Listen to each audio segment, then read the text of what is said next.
ये बात सन 1930 की है। सतना गांव अंग्रेजों के कब्जे में था। सारे अंग्रेज उनसे दुगनी लगान लिया करते थे और उन्हें खूब परेशान किया करते थे। गांव में सूखा पड़ने की वजह से उनके पास लगान देने के लिए पैसे ही नहीं थे। इस वजह से अंग्रेज उन लोगों को अपने दफ्तरों और घरों में साफ सफाई और छोटे मोटे काम के लिए रखने लगे। प्राणलाल उसी गांव का एक किसान था जो अपने खानदान के साथ मलकापुर में रहा करता था। लगान न दे पाने की वजह से एडवर्ड, जो कि सतना गांव का इंचार्ज था, उनके यहाँ साफ सफाई का काम किया करता था। आज तुम फिर से देर से आए। सुबह के 8 बज रहे हैं, पूरा घर बिखरा हुआ है। हुजूर, मैं तो कब से आपके घर के बाहर था। गोरी मेम साहब सो रही थी, इसीलिए उन्हें उठाया नहीं। जुबान की जगह हाथ चलाओ, वही बेहतर होगा। जाओ और जल्दी से साफ सफाई करो। जो हुक्म। जैसे ही प्राणलाल एडवर्ड के घर से गांव आता है, सारे गांव वाले उसके पास जाकर कहने लगते हैं, क्यों प्राणलाल, तुमने अपने बड़े हुजूर एडवर्ड से टैक्स कम करने की बात की कि नहीं? आज वो गुस्से में थे, इसीलिए मैंने कोई मुद्दा नहीं निकाला, वरना वो मुझ पर चिल्लाते और मुझ पर और ज्यादा टैक्स लगा देते। तुम्हारा तो बेहतर है, तुम उनके यहाँ काम करके अपना टैक्स कम करवा लेते हो, मगर हम गांव वालों का तो कुछ सोचो। साफ सफाई करना तो मुझे भी पसंद नहीं है, और अगर इस बार भी बारिश नहीं हुई तो हमारे खाने का इंतजाम नहीं हो पाएगा। गांव वाले कुछ दिन बारिश का इंतजार करते हैं, लेकिन बारिश नहीं होती है। तब एडवर्ड अपने कुछ कर्मचारियों के साथ गांव में पहुंच जाता है। तुम सब ने मुझे पिछला 3 महीनों से टैक्स नहीं दिया और ये बढ़ता ही जा रहा है। हुजूर, आप तो जानते हैं, सूखा पड़ने की वजह से हमारे पास कुछ बचा ही नहीं है। राशन भी हम थोड़ा थोड़ा करके खा रहे हैं। इससे हमें क्या, हमें टैक्स दो, वरना हम तुमसे सब कुछ छीन लेंगे, तुम्हारा घर, जमीन सब, और अंग्रेजी हुकूमत को सौंप देंगे। अगर आपने ऐसा किया तो हम कहाँ जाएंगे, क्या करेंगे? इस गांव के अलावा हमारे पास कुछ नहीं है। बराए मेहरबानी हम पर रहम कीजिए। इनके घरों से सारा कीमती सामान ले आओ। सिर्फ कुछ ही दिनों के खाने का राशन पूरे गांव के पास बचता है और राशन की परेशानी लेकर सारे गांव वाले सलाह मशवरा करने लगते हैं।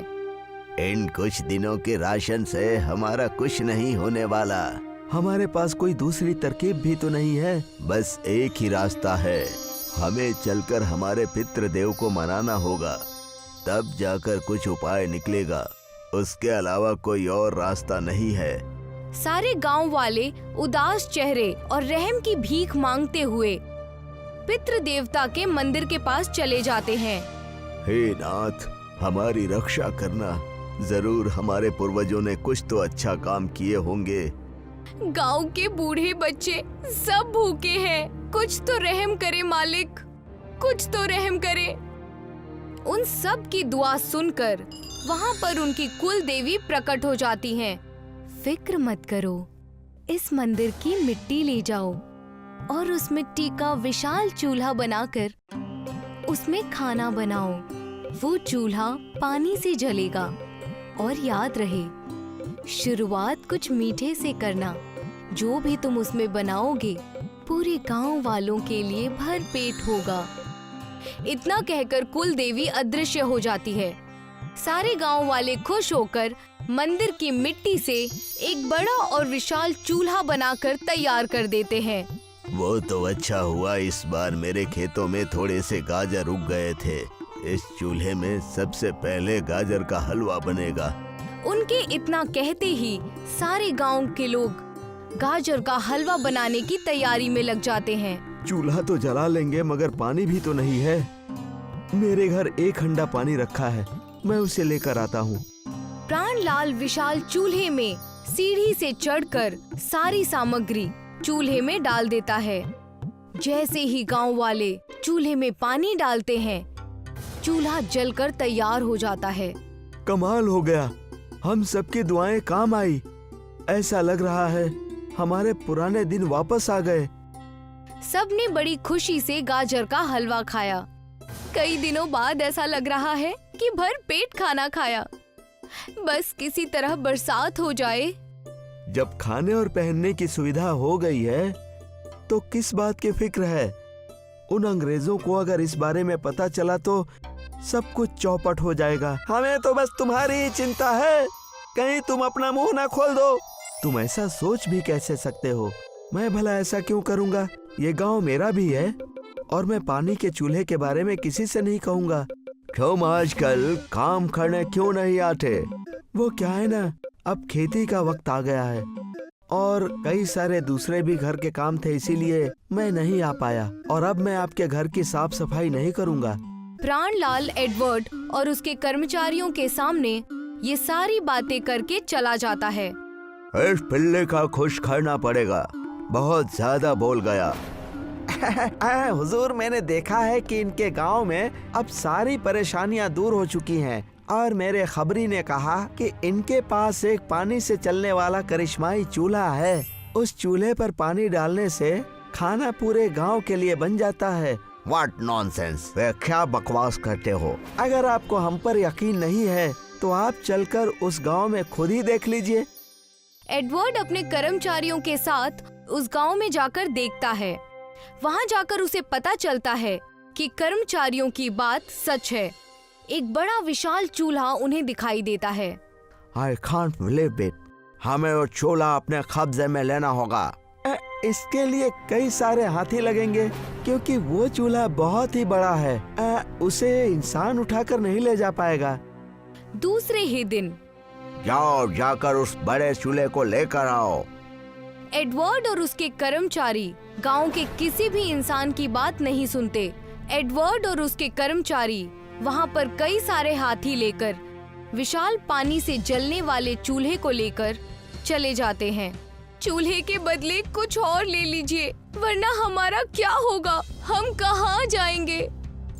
और उसे अपने घर लेकर चले जाते हैं। अब हम क्या करेंगे? कई दिनों बाद इस गांव में खुशियां आई थी, इन अंग्रेजों से वो भी नहीं देखा गया। सब कुछ कुल देवता के हाथ में है। चलो मंदिर चलकर फिर से उनके मेहरबानी की भीख मांगते हैं। तुरंत ही देवी वहाँ प्रकट हो जाती हैं। ऐसी धोखाधड़ी हमारे साथ कब तक चलती रहेगी? ये अंग्रेज हम पर कब तक जुल्म करते रहेंगे? कृपा करें देवी। तुम सबकी सारी परेशानियां उन कपटी लोगों को भुगतना ही होगा। दूसरी तरफ सारे अंग्रेज खुश थे। उन्हें चूल्हा हासिल करके ऐसा लग रहा था जैसे पूरी दुनिया हासिल कर ली हो। ये होई न बात, चलो चलकर चूल्हा जलाते हैं। जी, इसमें हम आपकी पसंद का पनीर मसाला बना रहे हैं। इंडियन खाने के बाद ही कुछ और है। कर्मचारी जैसे ही सीढ़ी से चढ़कर चूल्हे में पनीर डालते हैं, एडवर्ड और बाकी सब लोग खुश हो जाते हैं। पानी डाल दो। एडवर्ड के कहने पर जैसे ही कर्मचारी ने चूल्हे में पानी डाला, चूल्हे से सांप और बिच्छुओं की मानो बरसात हो गई। भागो यहाँ से, भागो! सांप, सांप! मुझे बिच्छू ने काट लिया। एडवर्ड डर के मारे गांव की ओर भाग जाता है और गांव वालों से मुआफी मांगने लगता है। तुम सब अपना चूल्हा लेकर चले जाओ। मुझे न चूल्हा चाहिए न टैक्स। मैं पहले फुर्सत में ही विदेश के लिए रवाना हो जाऊंगा। लगता है देवी की दुआओं ने अपना कमाल दिखा दिया।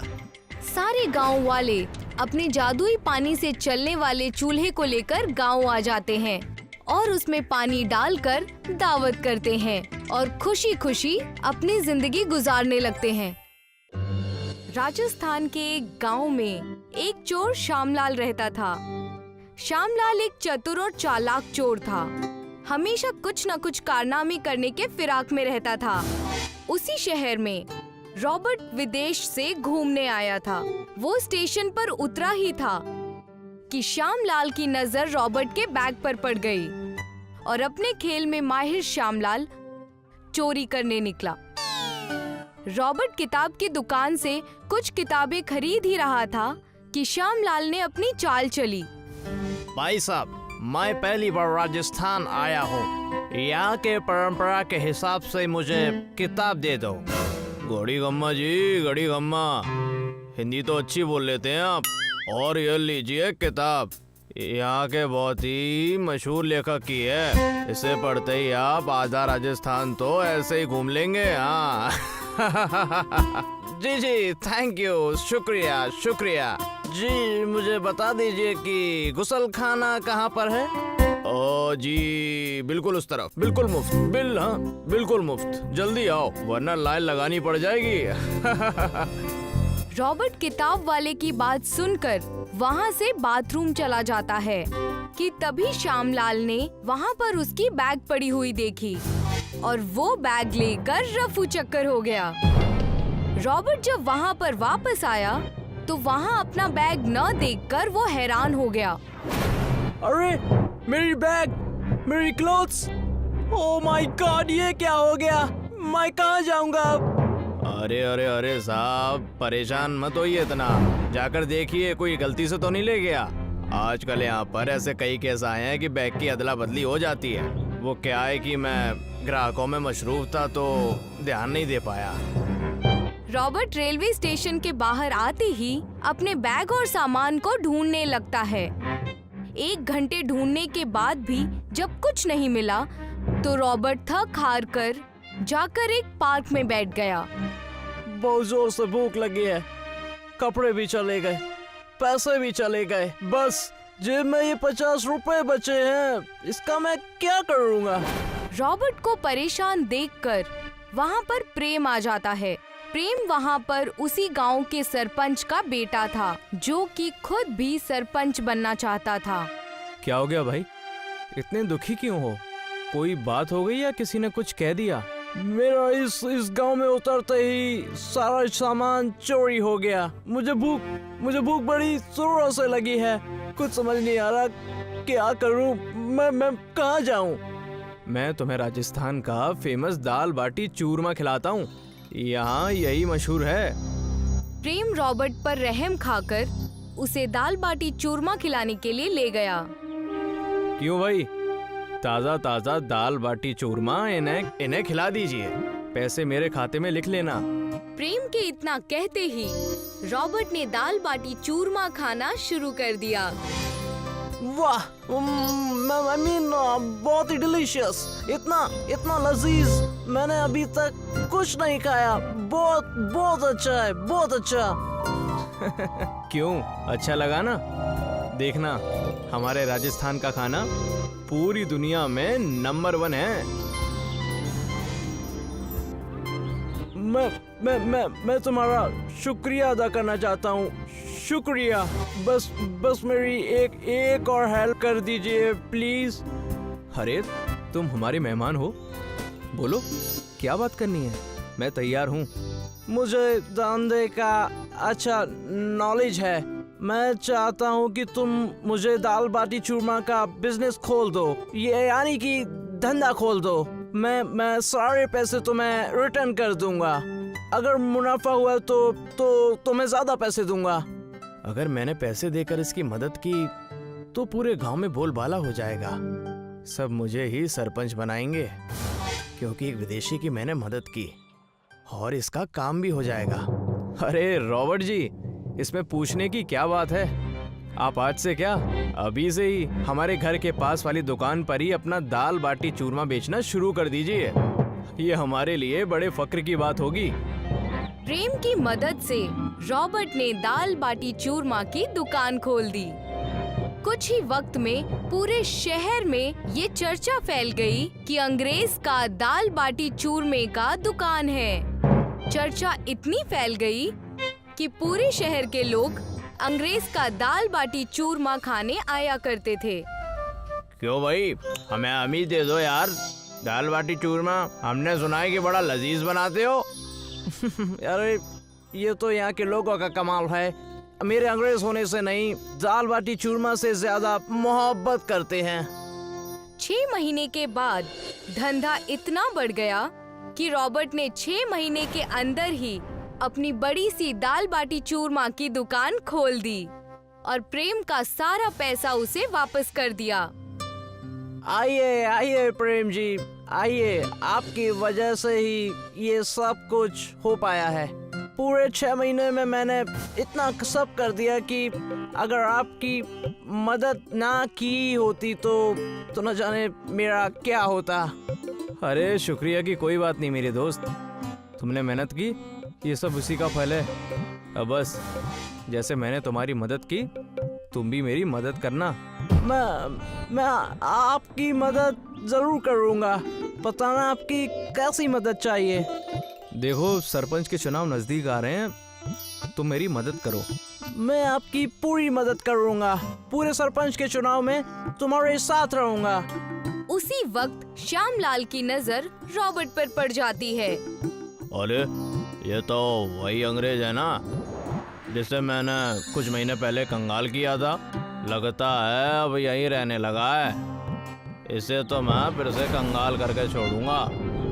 प्रेम श्यामलाल को देखकर समझ जाता है कि जरूर उस चोर के मन में कुछ तो खुराफात चल रहा है।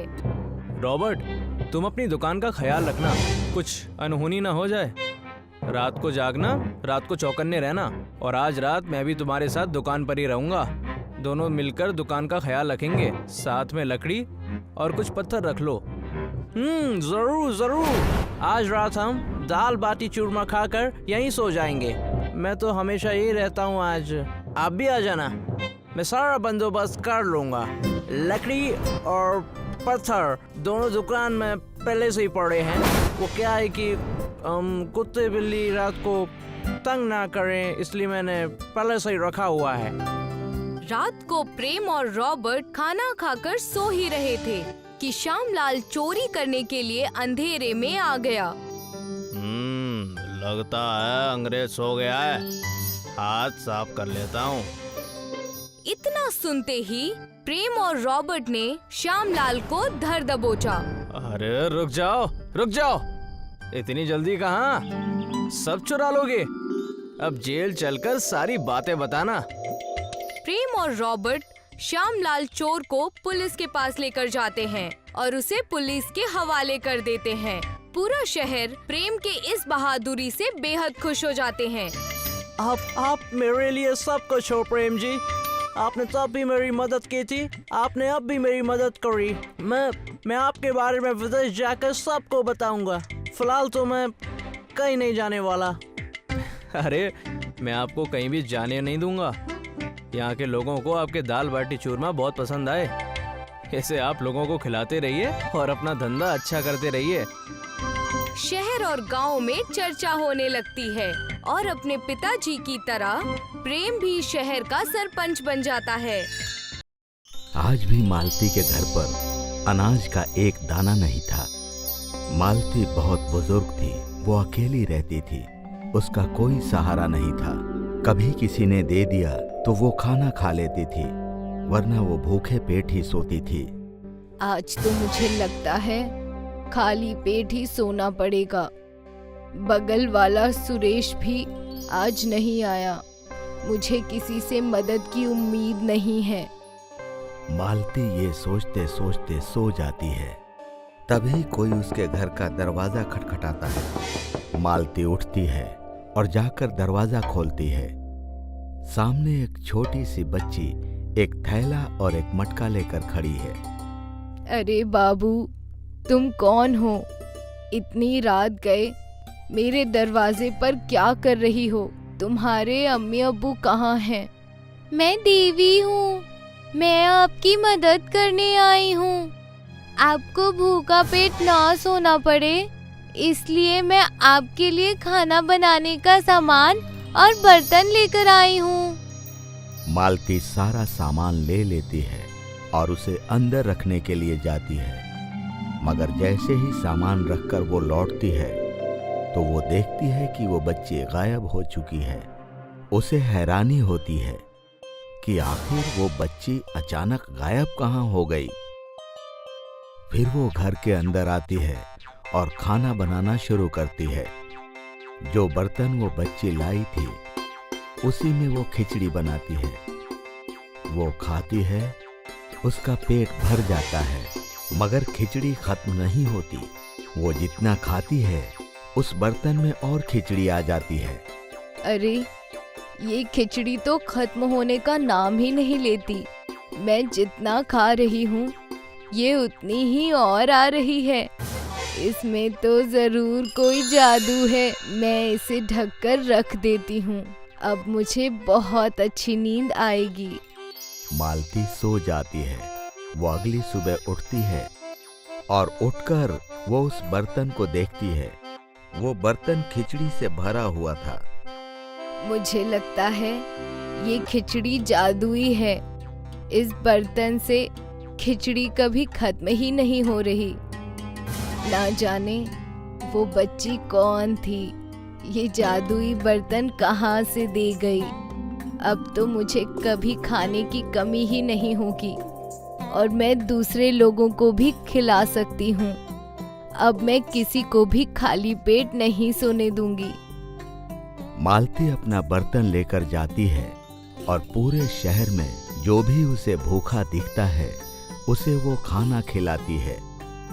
बुजुर्ग मालती को इस तरह से सबकी मदद करता देख उसके पड़ोस में रहने वाला सुरेश बहुत ही हैरान होता है। वो समझ जाता है कि जरूर कुछ तो गड़बड़ है। रात में सुरेश मालती के घर में आने से पहले ही उसके घर में खिड़की से सहारे घुसकर छुपकर बैठ जाता है। मालती घर लौटती है। ऊपर वाले के रहम से मुझे ये जादुई खिचड़ी मिली है जो कभी खत्म ही नहीं होती। पहले मेरे खुद के खाने का ठिकाना नहीं था। अब मैं दूसरों का भी पेट भर सकती हूँ।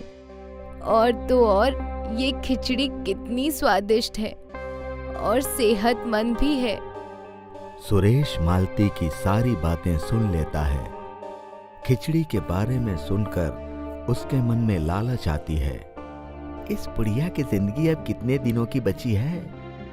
ये करिश्माई मटके की करिश्माई खिचड़ी तो मेरे पास होनी चाहिए। अगर ये मेरे पास होगी तो मुझे जिंदगी में कभी काम नहीं करना पड़ेगा।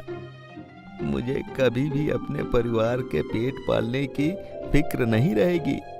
मैं आराम की जिंदगी जी पाऊंगा। सुरेश उस मटके को चुराने का पूरा प्लान बना लेता है।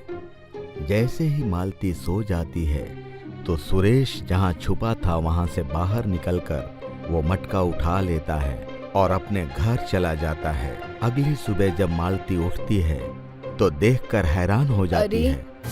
जादुई खिचड़ी वाला मटका कहाँ गया? मैं कल यहीं रखकर तो सोई थी। ना जाने कहाँ चला गया। अब मैं लोगों की मदद कैसे कर पाऊंगी? मुझे फिर से खाने की कमी हो जाएगी। उधर सुरेश अपने घर पर मटका ले जाकर उसमें देखता है। उसमें खिचड़ी भरी हुई होती है। वो एक चम्मच लेकर आता है और जैसे ही वो चम्मच मटके में डालता है तो चम्मच खाली ही रह जाता है। खिचड़ी दिख तो रही होती है मगर उसे उठा नहीं पाता वो। अरे ये कैसा जादू हो रहा है? मैं इससे खिचड़ी निकाल क्यों नहीं पा रहा हूँ?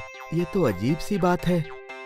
उस बुढ़िया के लिए तो ये मटका ठीक काम करता था मगर मेरे पास आते ही इसे क्या हो गया है? सुरेश बार बार उस मटके से खिचड़ी निकालने की कोशिश करता है मगर वो निकाल नहीं पाता है। आखिर में उसे बहुत गुस्सा आता है और वो उस मटके को जोर से पटक देता है। जमीन पर गिरते ही वो मटका टूट जाता है। उसकी आवाज मालती के घर तक पहुंचती है। अरे सुरेश के घर से ये कैसी आवाज आ रही है? मैं जाकर देखती हूँ। जैसे ही मालती अपने घर से निकलती है तो उसे उसी रात वाली वो छोटी बच्ची खड़ी नजर आती है। उसके शरीर पर बहुत गहरे जख्म के निशान होते हैं। मालती उसे देखती है तो उसके पास चली जाती है। अरे बेटी देवी, तुम्हें ये क्या हो गया? तुम्हारी ऐसी हालत कैसे हो गई? मैं तुम्हारी कैसे मदद करूं? वो बच्ची सुरेश के घर की तरफ इशारा करती है। मालती दौड़कर सुरेश के घर पर जाती है तो देखती है कि वो मटका टूटा पड़ा है। मालती सारा वाकया समझ जाती है और सारे टुकड़ों को उठाकर अपने घर पर ले आती है और साथ ही उस बच्ची को भी अपने घर ले आती है। मालती समझ जाती है कि इस मटके का और इस बच्ची का आपस में रिश्ता है। वो उस मटके को जोड़ने की कोशिश करने लगती है। वो धीरे धीरे सारे टुकड़े मिलाकर मटके को जोड़ देती है और अच्छे से चिपका देती है। तभी वो देखती है कि उस बच्ची के जख्म ठीक होने लगते हैं और वो पूरी तरह से ठीक हो जाती है। आप कौन है माता? आप कोई मामूली बच्ची तो नहीं है। मैं अन्नपूर्णा माता का अवतार हूँ। मैं लोगों को भूखे पेट सोने नहीं देती और उनकी मदद करती हूँ, और जो लोग दिल से साफ होते हैं उन पर रहम करती हूँ। इसलिए मैंने ये जादुई खिचड़ी वाली मटकी आपको दी थी। अब आप इसे हमेशा संभाल कर रखना और अपने हाथों से ये मटका जिसको भी दोगी उसके लिए भी ये इसी तरह से काम करेगा। ख्याल रखना कि किसी को भी भूखा पेट ना सोना पड़े। इतना कहते ही वो बच्ची वहां से गायब हो जाती है। मालती हाथ जोड़कर सारी बातें सुनती है और बच्ची के गायब होते ही देखती है कि वहां पर फिर से खिचड़ी बनाने का सामान पड़ा रहता है। वो मटके में फिर से खिचड़ी बनाती है। वो खुद भी खाती है और सभी भूखों का पेट भरती है। इस तरह वो जिंदगी भर भूखों को खाना खिलाती रहती है। सुरेश ने उस मटके को गद्दारी से चुरा लिया था, इसीलिए उसके साथ भी धोखा हुआ। सुरेश को भी इस बात का अफसोस होता है। उसके बाद वो मालती से माफी मांग लेता है। मालती उसे माफ कर देती है और जब उसका आखिरी वक्त आ जाता है तब वो मटका वो सुरेश को दे देती है और अपनी आखिरी सांसें लेती हैं। सुरेश भी हमेशा उस मटके से लोगों की भलाई करता है।